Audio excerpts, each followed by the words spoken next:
Kuchukini lu kai ukuzi lakin lebetik behlae yetele chokokin tsokukahla yetele yashkin tsokukahlu yubalu kai kuzo tulakin ka lebetik tune le tsikbal shok kun kahak betik tile kina yanu binu tatsa yanu binu nachta yanu binu kuchu tu hel tu show yanu yubalu kai kuz tulaka tush te titzik baktasik behla.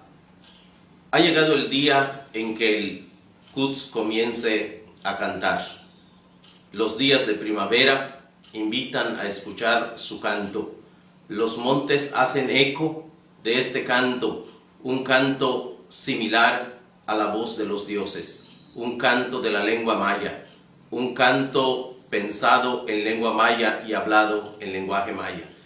Este primer canto se llama Sipkuts y dice de esta manera: Sipkuts unojo chechkai kutso kajechikuchak holeni luyolzon uguailech ukai kutso kachebik utohilupakat ahzon ukat put kustalech akai kutspalalo kakayikupuksikal ahkinsakai ukailech ubuhkash kai kutso kapashikachim leken hulna kutamiunsil uahkalanech ukustal kai kutso kamahanti kuchiyun sesilio chi utiala kai upashilech uyutsilu shikin yun kash lebetik hun yulcha pashtanech kins biltumensul.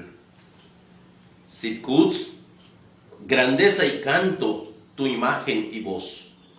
Burla y magia, tu cuerpo ante la bala.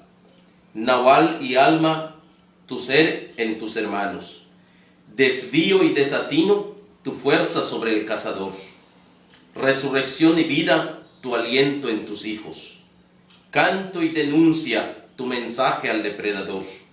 Eco y surco, tu música replicada en tu linaje. Lanza y jabalina, tu tambor recibida de los dioses. Guardián y defensa, tu táctica y estrategia. Coraje y valentía, tu profecía en Cecilio Chi. Belleza y ritmo, tu sonido en el corazón de Yunkash. Por eso, el Tzul te ha desaparecido como un 43.